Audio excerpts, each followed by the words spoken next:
So Bo went from needing a lot of patience and being masochistic to feeling like absolute butter in Wilds. Got a tracer shot, a reworked coding system with trick cage, the adept dodge from GU that's just like dual blades, and hundreds of insect claves hating your guts after you steal every single wound from them. Trust me, I've been there. Now before we get into the actual meat here, there's something I gotta address.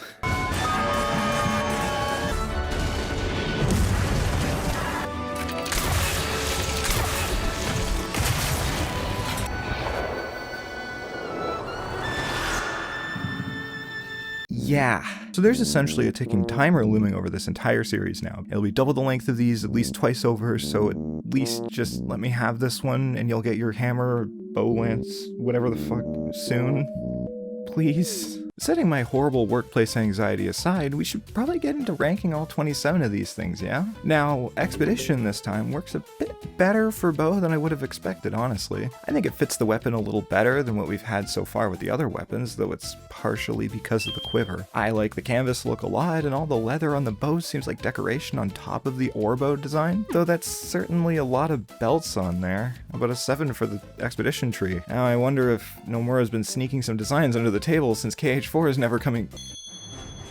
Oh my god, I'm a prophet. Now, Monster Hunter Pikachu is next with his Guardian variant as well as his wife that he brought along. I guess they're doing better after last video. Now, normally I wouldn't cover all three in one go, but this Rathian, Rathalos, and Guardian Wrath are all the same base design with just a light color switch between the three of them, so you'll get them all here. Now, I actually like all three of these a lot, but I think out of the three I like Rathians the most. The solid green looks a lot nicer to me than the two-tone of Big Red over there, and I like how Rathian's quiver is fully red compared to how Big Red's only uses a small bit of green on the center, and then for Guardian it just loses any element of the green and just looks like brown and gray shit, so it's just bland. I think 3 weapons in one go is reaching critical capacity here, so let's say Rathalos gets a 7, Rathian gets a 9, and Guardian Wrath gets a 6. It's pretty uneventful, but with monsters that have been around since day one, it's hard to innovate on them without just doing a color switch. Not like they haven't done that 2 times by now. Okay, this is gonna sound really weird coming from me, but I think I like the iron bow tree.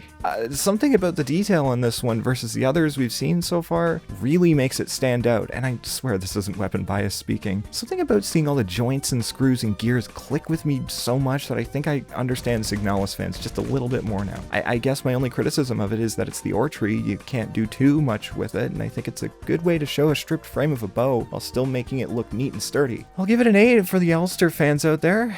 Love y'all happy lesbians. We're already on the first Apex now, and it's the only monster in Wilds that could have been a flagship if they really tried. Right now. Let's not screw around here. This is just one of the best looking bows in the game. The yellow and purple, the arrow rest being a sharp fanged maw, and the bow arms splitting at the top and also splitting the string are just so good. I use this bow so much when I played through the story mode myself. It's probably my most used layer bow ever. The little holes along the arms are just little fairy lights, and it makes everything so glittery and sparkly in a fantastic way. The quiver's a little less on the flashy side, being a mix of a more black and yellow color pattern, but the big ribbon and the ray chain make up for it a lot. Just an easy 10. I can't stress anymore how beautiful this bow is. And surprisingly, Queimatris is another strong one with its more modern hunting equipment theme, this time following a compact bow with a little minimalist take on the Queima stuff, but making up for it with the shield, which is optional if you pick the Rarity 7 design, and the really cool pulley system to the bow. You can even see it wrapped around the groove of the gear to stretch it taut, and something I just now realized is the quiver is built to resemble a lighter to show some of the barbecue themes you can notice across some of its other weapons, as well as a nod to its fire element. It's a little bare, but I like Queimatris' theming a lot. I can't personally wait to cover his armor and see what his other weapons are in store, so he gets a good 9.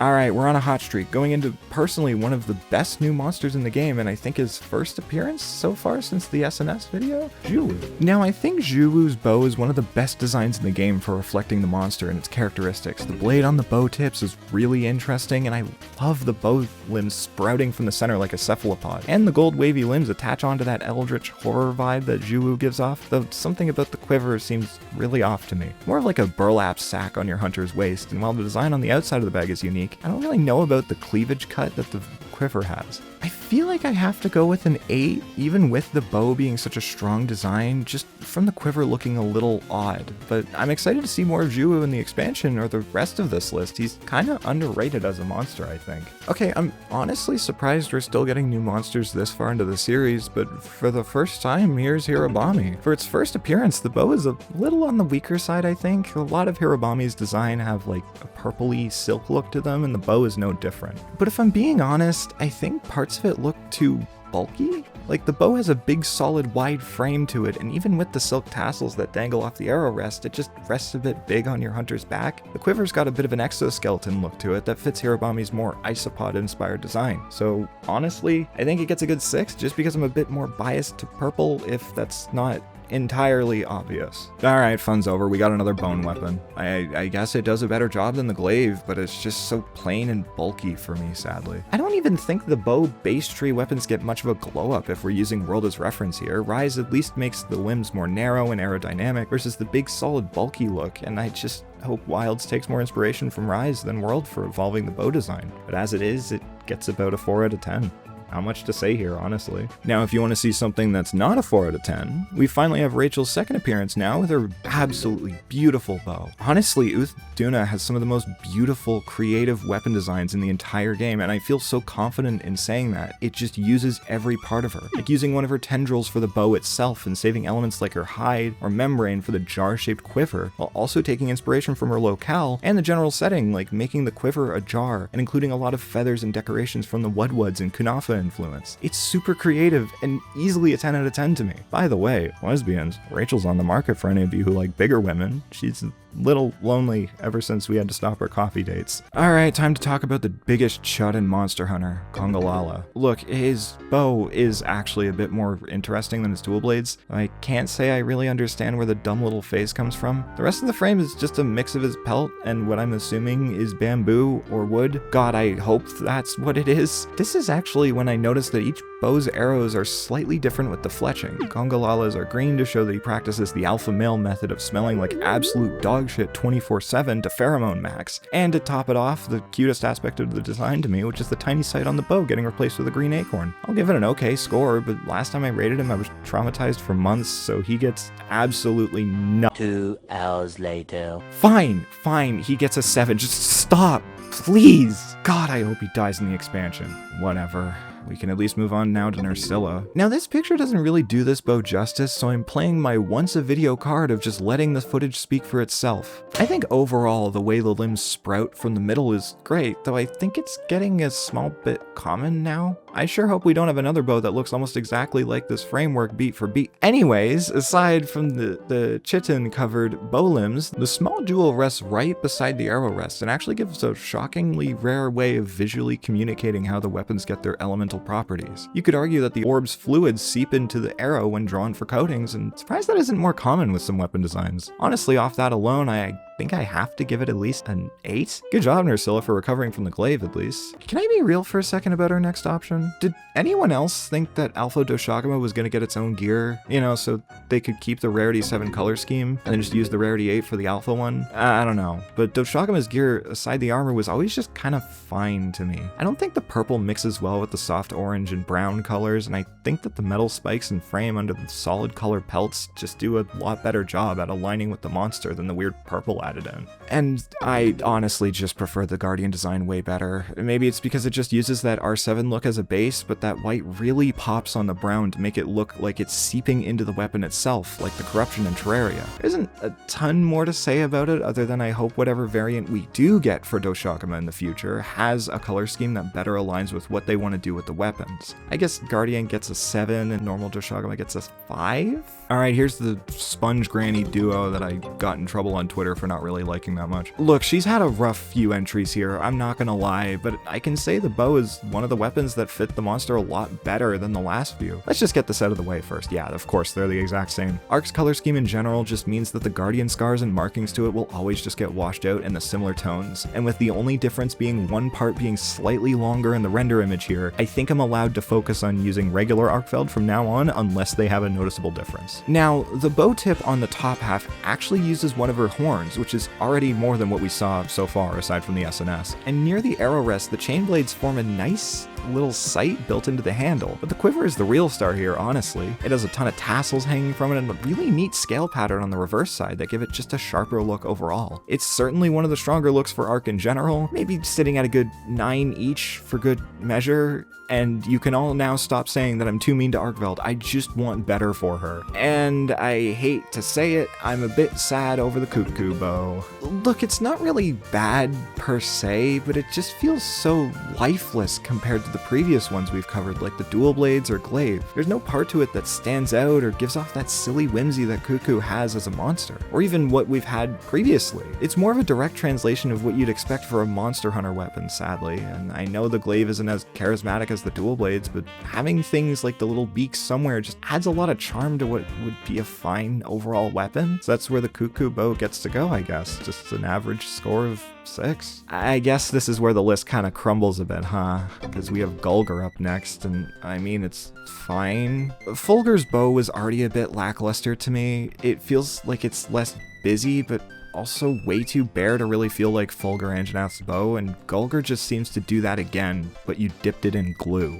I guess it does look a bit better than normal Fulgar, but I think it shares similar issues with Arcveld, where it just ends up washing out aspects of the weapon due to the extra splash of white. I really hope that they go back to this design in the future and try to incorporate more than just some random stripes of spikes and fur into the design. It could even keep the bone aspects. I like that about the weapon, I just want something more to the shape and design of the weapon, just to make it feel like Fulgar's own thing, rather than just the bone weapon with the strips put on it. I might just have to give it a 4. It's probably my least favorite bow in the entire game. At least we get a break from the bad designs now with our good friend Gormagala, and to be honest, it's not my favorite Gore weapon, but it's still very, very good. I think it does a sturdy job at using a lot of elements from Gore's visual design, but I guess I just wish maybe they used the feelers Gore has to shape some kind of a sight. Rather than that, I think them using the talons for the bow limbs does add more to the design, and it's always nice to see the split string look on a relatively solid design. I know the others will look a lot better, so I guess I could say that this one's my least favorite at an 8, but it still feels fair at least, and I really just can't wait to see Shaggy improve upon this next year. Now, with the Ardian and Gog weapons next, oh my god, I forgot Blangonga. Okay, to be honest about Blangonga, I'm shocked as good as it is here. Like, the bow alone uses Blangonga's tail for its shape. Can you name another bow that does that? Even the gold I usually have some issues with doesn't feel too invasive here, it being limited to an arrow rest decoration. But the bow isn't the only great part of this, the quiver. Or would it be quivers? They're super unique anyways. Being a split quiver that works so well for the overall design, I love how they look resting on my hunter, and even with the small gold decorations on the ends, it's just a really beautiful design. I'm not above giving this a strong 10. Whoever designed this just deserves a medal. Holy shit. Okay, now we can cover the Ardian and Gog design.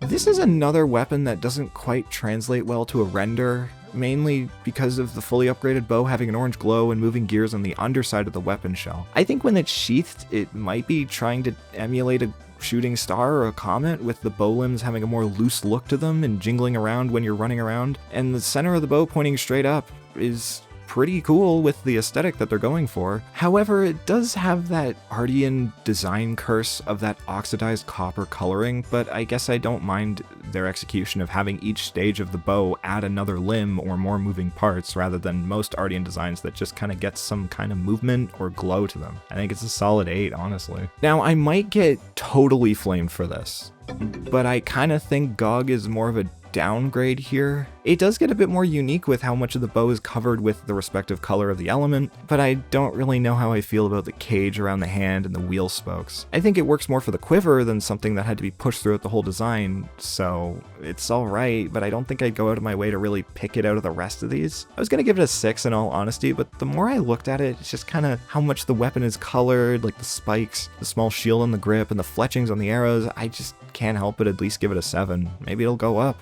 We'll see. There. Was that so bad, or do you still want...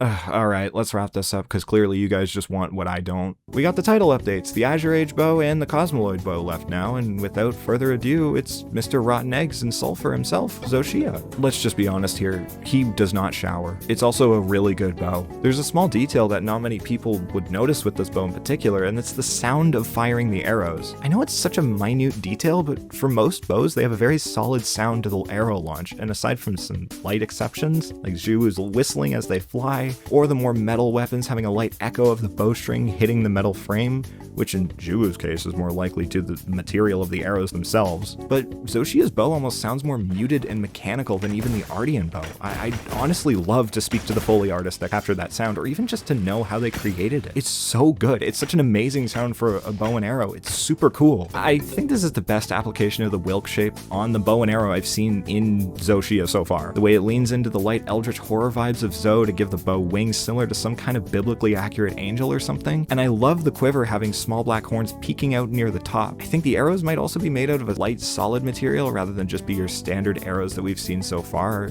But I feel like just from the amount of care and detail, I'm pretty surprised about this, but Zoe gets a 10. There's just such a deep care for detail present here. I have to give it the praise it deserves. And speaking of weapons that are very well detailed and have a lot of care put into them, it's the Mizu bow. It's for sure bow Japan, but I'd argue the Azure Age bow might fit that classification a bit more. See, the Mizu bow was certainly influenced by a Hama-Yumi, or as some of you might better understand, a Shrine Maiden's bow. It's not perfectly a Hana-Yumi, but they for sure used a Shrine Maiden's outfit base for the front of the design. I'm a little surprised they didn't give this bow to Hinoa and Rise, since I really think it would have fit her aesthetic a bit better than the Kamura bow, but that's for another video. Let me know if you want to see some Rise stuff. I do really like the bow itself. It's cute, fashionable, and very versatile for some really nice fashion sets. So how about an 8 for Mizu, just from how well it works and how versatile it is. Now, Reggie's been all over the place with his weapons, but I think this one's more on the good side than not. Initially, I was a bit unsatisfied with the design. Something just didn't do it for me, and I've honestly come around to it since then. I like the reverse bow look it has going on, where the Reggie talons for sharp hooks on the top and bottom of the frame honestly look like they should be where the bowstring rests. Maybe it's because of how sharp Reggie's scales and talons are, so this is the only logistical way they could make a bow out of it.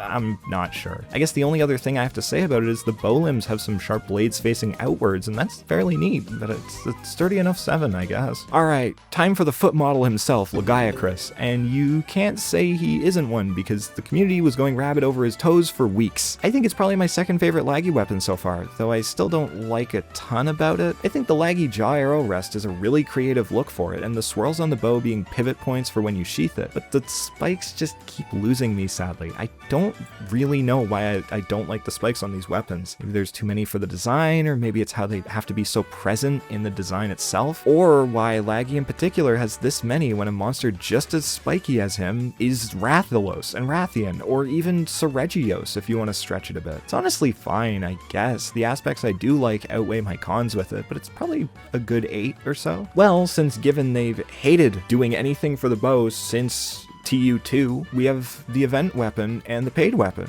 and it's really unfortunate that they don't. Capcom, please. Expansion, Monster Hunter, Final Fantasy, give us a bow. Just give us a bow, please. Okay, so the Azure Age bow is really simple, but it's a really pretty kind of simple. It's lots of feathers strewn throughout the design, like the fletching on the top bow tip, a ton on the quiver. It's just a nice simple look that honestly has a bit of charm to it with its simplicity. I think it gets a 9 for it, nice and quick. And finally, the Cosmoloid bow, which is just my favorite Cosmoloid design. I know I'm biased, but it's really good. When sheathed, the bow turns into little bunny ears for your hunter, which is such a big letter grade. I love it so much, and when unsheathed, it's trying not to do too much by overcomplicating the design, but it's not too simple for the concept. It gets these like hard light blades on the bow tips, and it honestly looks like something that could come out of a Warframe collab with Monster Hunter. It'd be really cool. As well, instead of a proper bowstring, it gets an energy string that has some really neat visual effects when drawn. Now, I think giving it a 10 is maybe too much, so how about a good 9 so you know it's at least worth the $349 Canadian if you don't already have the full set. Okay, I'm done with bow now. I'll listen to one of you for what weapon we do next, as thanks for all the support recently. And while you subscribe and consider joining to see about 5 minutes of these videos early, I'll tally up the scores. Alright, this is gonna date this, but After I had to do math in Pride Month, I've got Bo's score of 223. And to compare that to the others, Dual Blades came out to a total of 225, SNS got 237, and 229 for IG, which means Bo's actually in last, but it's close enough I don't really mind. Okay, I lied. I'm a bit bummed out, but can you blame me? It's my favorite weapon, so I'm allowed to be a little sad. Alright, no more Lance. It's gone. I'm deleting it from the game forever. Maybe Hammer next.